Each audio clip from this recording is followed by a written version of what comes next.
Hi ಎಲ್ಲರಿಗೂ ನಮಸ್ಕಾರ. Welcome back to my YouTube channel. ಹಾಗಲಕಾಯಿ ನಾಲಿಗೆಗೆ ಕಹಿಯಾದರೂ ಆರೋಗ್ಯಕ್ಕೆ ಸಿಹಿ.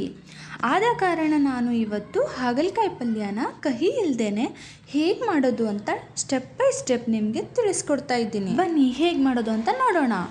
ಇದಕ್ಕೆ ಬೇಕಾಗಿರೋ ಇಂಗ್ರೀಡಿಯೆಂಟ್ಸ್ ಬಂದು ಹಾಗಲಕಾಯಿ, ಈರುಳ್ಳಿ, ಕರಿಬೇವು, ಟೊಮೆಟೊ, ಕೊತ್ತಂಬರಿ ಸೊಪ್ಪು, ನೆನೆಸಿಟ್ಟಿರೋ ಹುಣಸೆ ಹಣ್ಣು, 2 ಚಮಚದಷ್ಟು ಬೆಲ್ಲ ಬೇಕಾಗುತ್ತೆ, ಖಾರ, ರುಚಿಗೆ ತಕ್ಕಷ್ಟು ಉಪ್ಪು, ಅರಶಿನ ಪುಡಿ, ಹಾಗೆ ಎಣ್ಣೆ.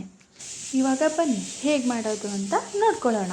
ಮೊದಲಿಗೆ ನಾವು ಈ ಹಾಗಲಕಾಯಿ ಇದೆಯಲ್ಲ, ಇದನ್ನು ತಗೊಂಡು ಇದರ ಮೇಲಿರೋ ಸಿಪ್ಪೆನ ನೀಟಾಗಿ ಈ ರೀತಿ ನಾನು ಯಾವ ರೀತಿ ತೋರಿಸ್ತಿದ್ದೀನಲ್ವ ಈ ರೀತಿ ಕ್ಲೀನಾಗಿ ತೆಗಿಬೇಕು. ಮೇನ್ ಟಿಪ್ಸ್ ಏನಪ್ಪ ಅಂದರೆ ಹಾಗಲಕಾಯಿ ಕಹಿ ಬರಬಾರ್ದು ಅಂದರೆ ಅದ್ರ ಮೇಲಿರೋ ಸಿಪ್ಪೆನ ಕ್ಲೀನಾಗಿ ತೆಗಿಬೇಕು. ಕೆಲವೊಬ್ಬರು ಇದನ್ನು ಈ ಥರ ತೆಗ್ಬಿಟ್ಟು ನೀಟಾಗಿ ಕಟ್ ಮಾಡಿ ಉಪ್ಪು ನೀರನ್ನು ನೆನೆಸಿಟ್ಟು ಆಮೇಲೆ ಪಲ್ಯ ಮಾಡ್ತಾರೆ. ಆ ರೀತಿ ಮಾಡೋದ್ರಿಂದನೂ ಕೂಡ ಕಹಿ ಬರುತ್ತೆ. ನಾನು ಹೇಳೋ ಟಿಪ್ಸ್ ಯೂಸ್ ಮಾಡಿ ಯಾವುದೇ ರೀತಿ ಕಹಿ ಇರೋದಿಲ್ಲ. ನೋಡಿ, ಇನ್ನೊಂದು ಕೂಡ ತಗೊಂಡು ಇದನ್ನು ಕೂಡ ಮೇಲ್ಗಡೆ ಇರೋ ಸಿಪ್ಪೆನ ನೀಟಾಗಿ ತೆಗಿತಾ ಇದ್ದೀನಿ. ಈ ಥರ ತೆಗ್ದಾದ್ಮೇಲೆ ನೋಡಿ ಈ ಥರ ಕಾಣಿಸುತ್ತೆ. 2 ತಕ್ಕೊಂಡಿದ್ದೀನಿ ನಾನಿವಾಗ. ಈ ಥರ ತೆಗ್ದಾದ್ಮೇಲೆ ನಾರ್ಮಲ್ ವಾಟರಲ್ಲೇ ನೀವು ಇದನ್ನು ನೀಟಾಗಿ ತೊಳ್ಕೊಳ್ಬೇಕು. ತೊಳೆದಾದ್ಮೇಲೆ ಈ ಥರ ರೌಂಡ್ ಶೇಪಲ್ಲಿ ನಾನು ಇದನ್ನು ಕಟ್ ಮಾಡ್ತಾ ಇದ್ದೀನಿ. ನಿಮ್ಗೆ ಯಾವ ಶೇಪ್ ಬೇಕೋ ಆ ರೀತಿ ಕೂಡ ಕಟ್ ಮಾಡ್ಬೋದು. ನಾನಿಲ್ಲಿ ರೌಂಡಾಗಿ ಕಟ್ ಮಾಡ್ತಾ ಇದ್ದೀನಿ. ಹಾಗಲಕಾಯಿ ತಿನ್ನೋದ್ರಿಂದ ರೋಗ ನಿರೋಧಕ ಶಕ್ತಿ ಹೆಚ್ಚಾಗುತ್ತೆ. ಸ್ಕಿನ್ ಪ್ರಾಬ್ಲಮ್ಸ್ ಏನಾದರೂ ಇದ್ದರೆ ಅದು ಕೂಡ ರಿಕವರಿ ಆಗುತ್ತೆ. ಹಾಗೆ ಶುಗರ್ ಕೂಡ ಕಂಟ್ರೋಲ್ ಆಗುತ್ತೆ. ಇದಷ್ಟೇ ಅಲ್ಲದೆ ಇನ್ನೂ ಹಲವಾರು ಉಪಯೋಗಗಳಿವೆ. ಆದ್ದರಿಂದ ವರ್ಷಕ್ಕೆ 1 ಸಾರಿ ಆದರೂ ಹಾಗಲಕಾಯಿನ ತಿನ್ನೋದನ್ನು ಮರಿಬೇಡಿ. ಫಸ್ಟು ಈ ಹಾಗಲಕಾಯಿನ ಹುರ್ಕೊಳ್ಬೇಕು. ಅದಕ್ಕೆ ಸ್ಟವ್ ಆನ್ ಮಾಡಿಕೊಂಡು ಒಂದು ಪಾತ್ರೆನ ಇಟ್ಕೊಂಡು ಇದಕ್ಕೆ ಕಟ್ ಮಾಡಿ ಇಟ್ಕೊಂಡಿರೋಂತಹ ಹಾಗಲಕಾಯಿ ಪೀಸಸ್ನ ಹಾಕಿ ಫ್ರೈ ಮಾಡ್ಕೊಳ್ತಾ ಇದ್ದೀನಿ. ಇದನ್ನು ಹೈ ಫ್ಲೇಮಲ್ಲಿ ಇಟ್ಕೊಂಡೇ ನಾವು ಹುರ್ಕೊಳ್ಬೇಕಾಗುತ್ತೆ ಅಥವಾ ಫ್ರೈ ಮಾಡ್ಕೊಳ್ಬೇಕಾಗುತ್ತೆ.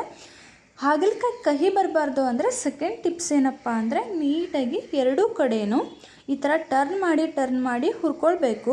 ನೋಡಿ, ಈ ಥರ ಇದು ನೋಡೋಕೆ ಹೊತ್ತೋಗಿರೋ ಥರ ಅನ್ನಿಸ್ತಿರಬಹುದು, ಆದರೆ ಏನೂ ಆಗೋದಿಲ್ಲ. ಈ ಥರ ಹುರ್ಕೊಳ್ಳೋದ್ರಿಂದ ಕಹಿ ಬಿಟ್ಕೊಂಡು ಬಿಡುತ್ತೆ. 20 to 30 ಮಿನಿಟ್ಸ್ ಹುರ್ಕೊಳ್ಬೇಕಾಗುತ್ತೆ ಹೈ ಟು ಮೀಡಿಯಮ್ ಫ್ಲೇಮಲ್ಲಿ. ನೆಕ್ಸ್ಟ್ ಇದನ್ನು ಒಗ್ಗರಣೆ ಹಾಕ್ಕೊಳ್ಳೋಣ.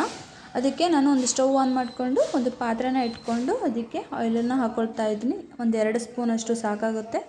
ಎಣ್ಣೆ ಕಾದ ನಂತರ 4 ರಿಂದ 5 ಎಸಳು ಕರಿಬೇವಿನ ಸೊಪ್ಪು ಹಾಕ್ಕೊಂಡು ಫ್ರೈ ಮಾಡ್ಕೊಳ್ಳಿ. ಇದಾದ ನಂತರ ಒಂದು ಉದ್ದುದ್ದಾಗಿ ಕಟ್ ಮಾಡಿ ಇಟ್ಕೊಂಡಿರೋ ಈರುಳ್ಳಿನೂ ಕೂಡ ನಾನು ಸೇರಿಸ್ಕೊಂಡು ಫ್ರೈ ಮಾಡ್ಕೊಳ್ತಾ ಇದ್ದೀನಿ. 1 ಈರುಳ್ಳಿ ಸಾಕಾಗುತ್ತೆ. ಹಾಗೆ ಒಂದು ಉದ್ದುದ್ದಾಗಿ ಕಟ್ ಮಾಡಿ ಇಟ್ಕೊಂಡಿರೋ ಟೊಮೆಟೊನೂ ಕೂಡ ಸೇರಿಸ್ಕೊಂಡು ಫ್ರೈ ಮಾಡ್ಕೊಳ್ತಾ ಇದ್ದೀನಿ. ಇದು ಬ್ರೌನ್ ಕಲರ್ ಬರೋವರೆಗೂ ಫ್ರೈ ಮಾಡ್ಕೊಳ್ಳಿ. ಹಾಗೆ ಒಂದು ಅರ್ಧ ಟೀ ಸ್ಪೂನಷ್ಟು ಉಪ್ಪನ್ನು ಸೇರಿಸ್ಕೊಂಡು ಫ್ರೈ ಮಾಡ್ತಾ ಇದ್ದೀನಿ. ಇದರಿಂದ ಈರುಳ್ಳಿ ಮತ್ತು ಟೊಮೆಟೊ ಬೇಗ ಬೆಂದ್ಬಿಡುತ್ತೆ ಅಂತ ಇವಾಗಲೇ ನಾನು ಉಪ್ಪನ್ನು ಸೇರಿಸ್ತಾ ಇರೋದು. 2 ನಿಮಿಷಗಳ ಕಾಲ ಹುರ್ಕೊಂಡ್ರೆ ಸಾಕು, ಇದು ಬೆಂದಿರುತ್ತೆ.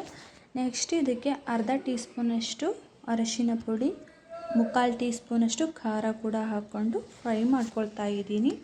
ಯಾವಾಗಲೂ ನಾವು ಒಗ್ಗರಣೆಗೆ ಖಾರ ಸೇರಿಸ್ಕೊಳ್ಬೇಕಾದ್ರೆ ಲೋ ಫ್ಲೇಮಲ್ಲಿ ಇಟ್ಕೊಂಡೆ ಸೇರಿಸ್ಕೊಳ್ಳಿ, ಇಲ್ಲಾಂದರೆ ಖಾರ ಸೀದೋಗ್ಬಿಡುತ್ತೆ. ಇದಾದ ನಂತರ ಹಾಗಲಕಾಯಿಯನ್ನು ಕೂಡ ನಾನು ಹಾಕ್ಕೊಂಡು ಮಿಕ್ಸ್ ಮಾಡ್ಕೊಳ್ತಾ ಇದ್ದೀನಿ. ನೋಡಿ, ಹಾಗಲಕಾಯಿ ಯಾವ ರೀತಿ ಕಾಣಿಸ್ತಿದೆ, ಡ್ರೈ ಆಗಿ ಈ ಥರನೇ ಇರಬೇಕು, ಅಂದ್ರೇ ಕಹಿ ಬರೋದಿಲ್ಲ. ನೆಕ್ಸ್ಟ್ ಇದಕ್ಕೆ ನೆನೆಸಿಟ್ಟಿರೋ ಹುಣಸೆ ಹಣ್ಣಿನ ರಸನ ಕೂಡ ನಾನು ಹಾಕ್ಕೊಳ್ತಾ ಇದ್ದೀನಿ. ಇದಕ್ಕೆ ಸ್ವಲ್ಪ ನೀರು ಹಾಕಿ ಸೆಕೆಂಡ್ ಟೈಮ್ ಕೂಡ ಈ ಥರ ಹಾಕ್ಕೊಳ್ಳಿ, ವೇಸ್ಟ್ ಆಗೋದಿಲ್ಲ. ಇದಾದ ನಂತರ ಗುರಳ್ ಪುಡಿ ಸೇರಿಸ್ಕೊಳ್ತಾ ಇದ್ದೀನಿ. ಇದು ಇಲ್ಲ ಅಂದರೆ ಇದನ್ನು ಸ್ಕಿಪ್ ಕೂಡ ಮಾಡ್ಕೊಳ್ಬಹುದು.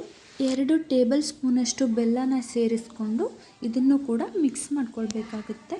ಹುಳಿ, ಬೆಲ್ಲ, ಉಪ್ಪು, ಖಾರ ಕರೆಕ್ಟಾಗಿ ಹಾಕ್ಕೊಂಡ್ಬಿಟ್ರೆ ನಮಗೆ ಕಹಿ ಅನ್ನೋದೇ ಇರೋದಿಲ್ಲ ಹಾಗಲಕಾಯಿ ಪಲ್ಯ ಮಾಡಬೇಕಾದ್ರೆ.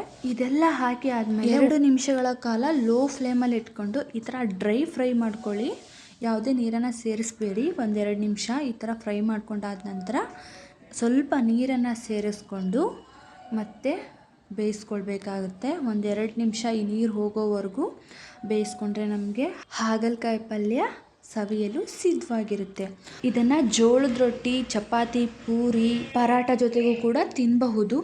ಇದರಿಂದ ನಾನು ಆಗಲೇ ಹೇಳ್ದಾಗೆ ತುಂಬ ಒಳ್ಳೆಯದು ನಮ್ಮ ಹೆಲ್ತ್ಗೆ. ಪ್ರತಿಯೊಂದು ರೋಗಕ್ಕೂ ರಾಮಬಾಣ ಪರಿಹಾರ ಅಂತಲೇ ಹೇಳಬಹುದು. ಆದ ಕಾರಣ ವರ್ಷಕ್ಕೆ 1 ಸರಿ ಆದರೂ ಈ ಪಲ್ಯನ ತಿನ್ನಲೇಬೇಕು. ಇದರಿಂದ ನಮ್ಮ ಆರೋಗ್ಯ ತುಂಬ ಚೆನ್ನಾಗಿರುತ್ತೆ. ಇಮ್ಯುನಿಟಿ ಪವರ್ ಕೂಡ ಜಾಸ್ತಿ ಆಗುತ್ತೆ. ಇದೇ ರೀತಿ ನೆಕ್ಸ್ಟ್ ವಿಡಿಯೋದಲ್ಲಿ ಹೊಸ ರೆಸಿಪಿಯೊಂದಿಗೆ ನಿಮ್ಮ ಜೊತೆ ನಾನು ಸಿಗ್ತೀನಿ. ಅದಕ್ಕೂ ಮುಂಚೆ ನನ್ನ ಚಾನಲ್ಗೆ ಫಸ್ಟ್ ಟೈಮ್ ಯಾರಾದರೂ ವಿಸಿಟ್ ಕೊಡ್ತಿದ್ರೆ ದಯವಿಟ್ಟು ಸಬ್ಸ್ಕ್ರೈಬ್ ಮಾಡ್ಕೊಳ್ಳೋದನ್ನು ಮಾತ್ರ ಮರಿಬೇಡಿ. ಹಾಗೆ ನನ್ನ ವಿಡಿಯೋ ಇಷ್ಟ ಆಗಿದ್ದರೆ ಲೈಕ್ ಕೂಡ ಮಾಡಿ. Thank you. Bye bye.